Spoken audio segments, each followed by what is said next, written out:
Okay, friends, today I thought I'd share with you some of my secrets to flipping homes.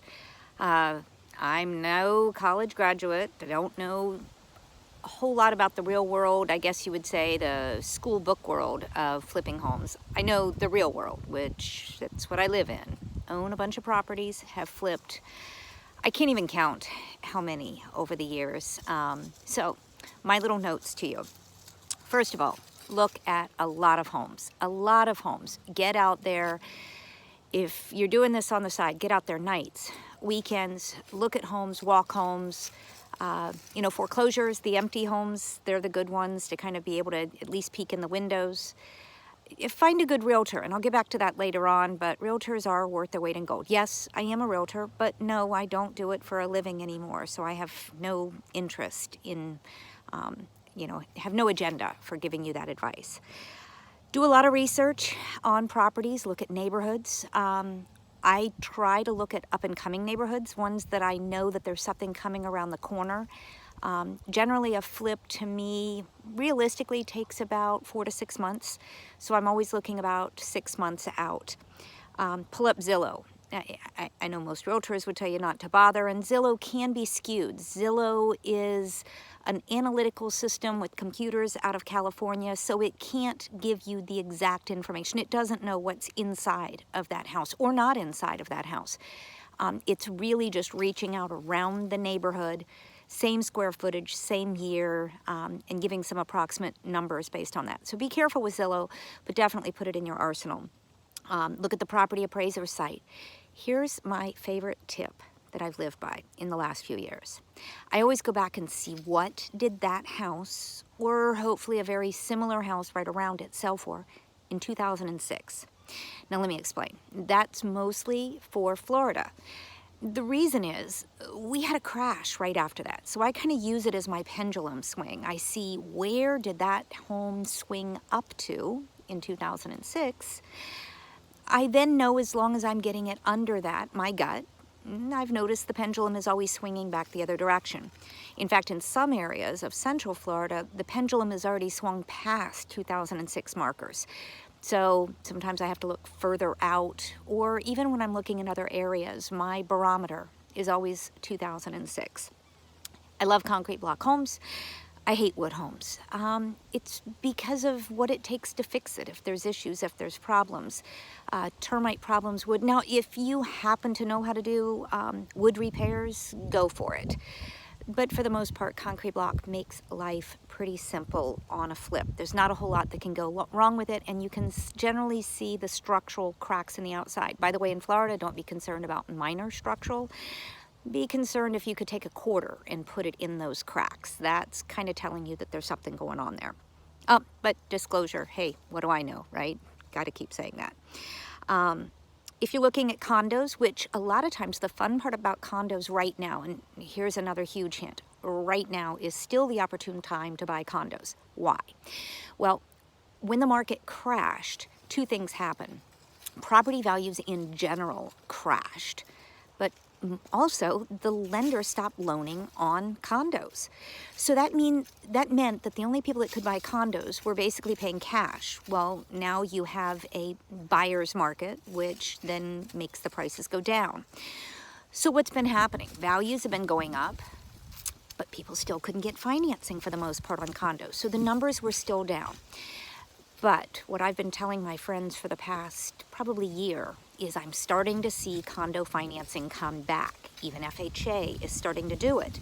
It's not back like it once was, but it's still a really good time to look at condos because, for example, I bought some condos, I want to say it was around the $25,000, $26,000, $27,000 mark. And they're still out there. You just have to go way out to find them. But they're there. Now you just have to look at the ride because do I have a crystal ball to say when financing will be completely back? No. And do your own homework, but my gut is if I can still pick up a condo at a really good price, generally I can put a tenant in there for a year or so, which is another conversation we'll have about why you would want to consider holding something for a year. But that would be my logic on if you're looking at condos. You can generally get them for less than a single family home. You generally don't have exterior issues to worry about, fix-up maintenance. It's all part of the HOA or the condo dues. So condos aren't bad.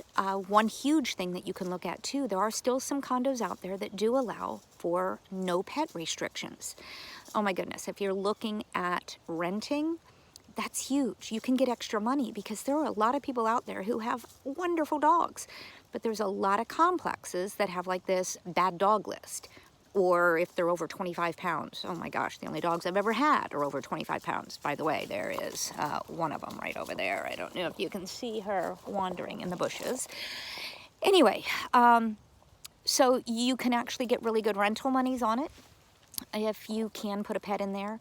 Be careful of condos that they're always, not always, but most of them anymore have some sort of a board approval. I call it the Nazi list. It's a pain in the butt. Half of it to me should be illegal. The questions that they want to know about your tenants, it's really none of their business. But be cautious of that if you're looking at buying a condo or even a townhome. A lot of townhomes you see have that. Okay, back to the properties. When you're looking at them, look at permits. Go online. See what permits have been pulled. A lot of times there's just some weird code on there. Call the county. Ask them. They'll tell you. They'll pull the permit. They'll say it was a new AC unit. It was a new roof, whatever. Make your notes on the property. Can be very helpful to pick up the phone and call the county. I've never had one of the clerks not want to tell me information about the property. You can figure out age of roof. You can figure out if there was plumbing work done, electrical work done. Was there a pool in the backyard that it's not there now, so what happened to it? You know, did they fill it in? Figure out lots of things with that. Another thing is the septic. If the house has a septic, which a lot of people forget this when they're buying a flip property and you're used to living in a normal, maybe neighborhood that doesn't have septic, you forget about a septic tank. Septics can be expensive. Do your homework on that. 1, check for permits. 2, try to do your research. If there's any way you can find out when that septic tank was last serviced, that would be amazing. If nothing else, and we'll move to this in just a couple minutes, you need to get an inspection. You need to get a septic inspection, which my advice is, if you're already that deep in, get the full clean out and inspection. It's a little bit more. Yes, if you don't go through with the deal, you spend a little bit more, but if you do go through with the deal, the tank's already clean. Helps you for yourself and helps you for the sale. Okay, what else? Buy the worst home in the neighborhood. You pretty much have always heard that. It is true, because then you've got a lot of float room to turn around and fix it up, and you can't, I always say you can't get burned, but you can get burned. Okay, so now once you've found a home that you really, really like, some things to really consider on it. Okay, functional obsolescence. Don't know if you know that word means anything. Basically, it's a white elephant. It's something that you look at in the house and say, oh, you know, that's not so bad. I could live with that. But remember, you're buying this to sell. What are the odds that somebody else is going to say, that's not so bad, I can live with that? For example, walking through one bedroom into another bedroom, functional obsolescence. Having the weird floor plans. Just think of something that if it's unusual, just because you can live with it doesn't mean it's going to make it saleable, or you're going to get beat up when you go to sell it. Have it inspected. Always have it inspected. Pick a home inspector. Check around. Call around. Look online. Get your home inspection done once you're under contract. That way you know that you can't be beat out by somebody else on the home. Get your home inspection done first, the generic home inspection. Behind that, I would always recommend the septic and perhaps the termite and something called a wind mitigation, which really isn't an inspection. It's something that you use to save money on your insurance policy. Well worth it.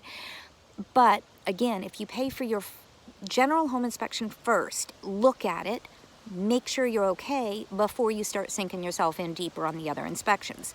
But you want to have a septic inspection because that can run into a lot of money. So as long as the main home inspection turns out okay or you can live with it, spend the money on the septic. Termite inspection on a concrete block home. Some people would say, why? Well, remember, there's wood up in the rafters. There's wood around the windowsills, door frames, things like that. So I'm always going to recommend that. Wind mitt, again, we talked about that for insurance. So get those things done. All right, now we're moving on to you own the property, you know what you're in for, you get into it. KISS. Keep it simple, stupid. Oh my gosh, this is not your dream home. You are not trying to go in a magazine. You are not trying to show how perfect you can make this house.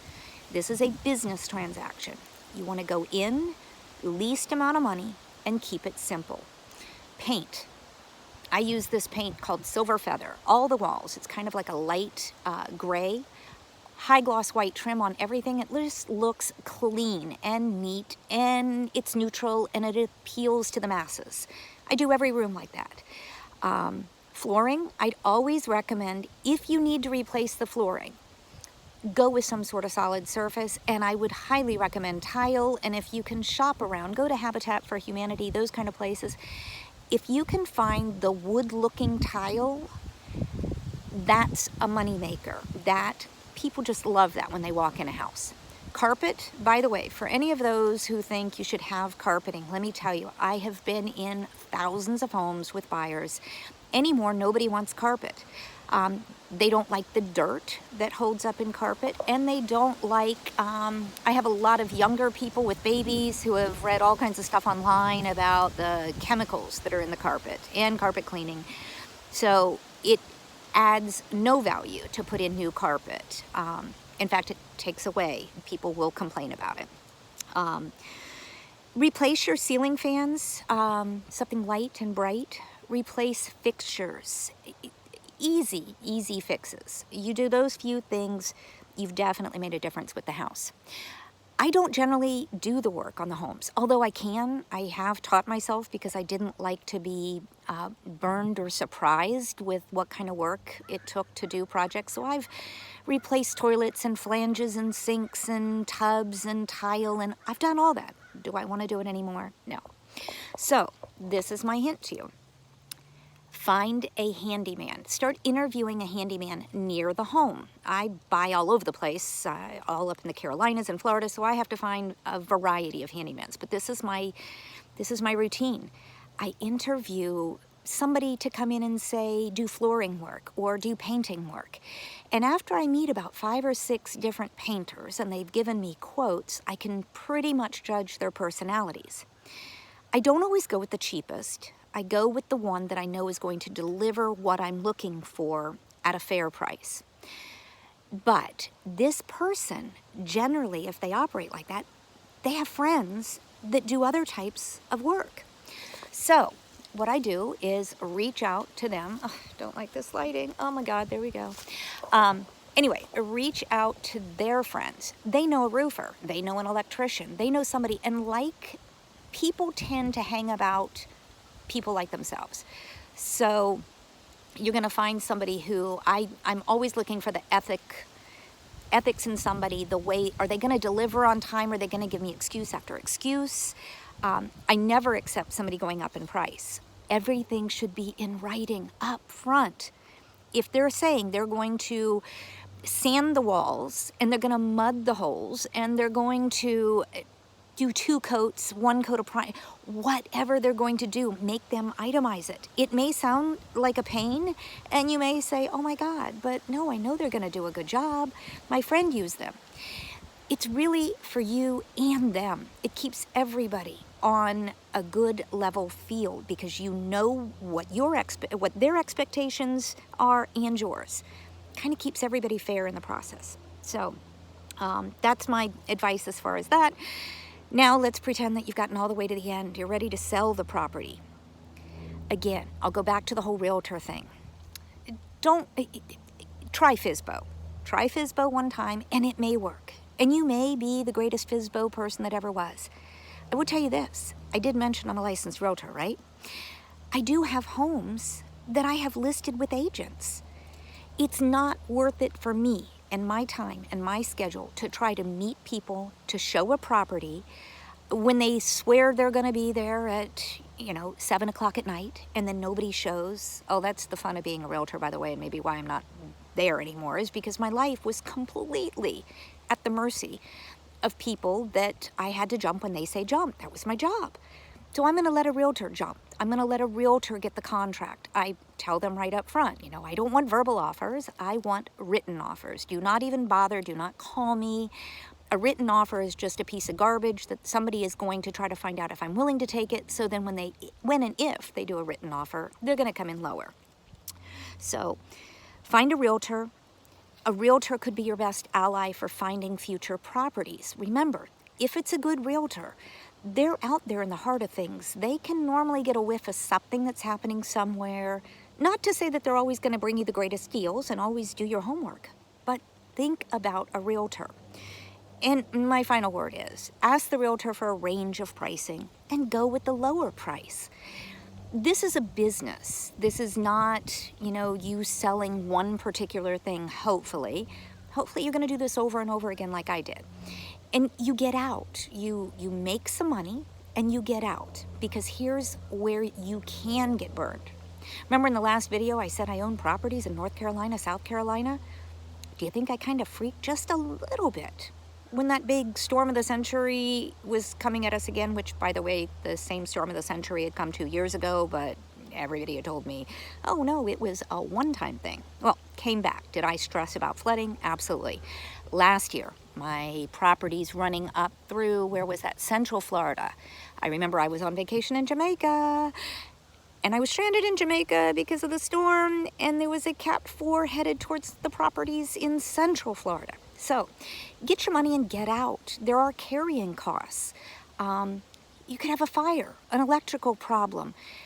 Days on the market is a death sentence in the real estate world. Once it goes on the market, you want it to sell, because if somebody sees a house, you've done this, you look on Zillow, you see a house and it's been on the market for, I don't know, like 95 days. You go, what's wrong with that house? Doesn't always mean there was something wrong with it. Could very well mean that it was overpriced way back in the beginning.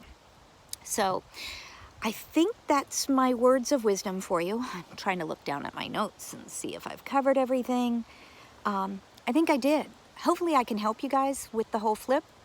Reach out if there's anything I could share with you. I'd love to do this. I absolutely live, eat, and breathe properties. Love it. I know I'm a little bit addicted. Most women go buy a new pair of shoes. I go online at night and buy a property sight unseen, which will be another story for another day. That house that I bought online one day that I thought was about 1,800 square feet that turned out to be 6,000 square feet. Oh my gosh. Anyway, story for another day. So hope you check back with me.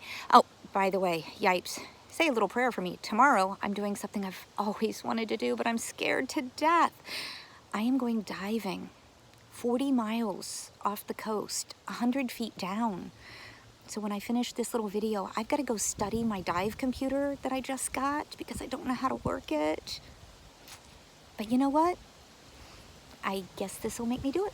All right, take care. Thanks.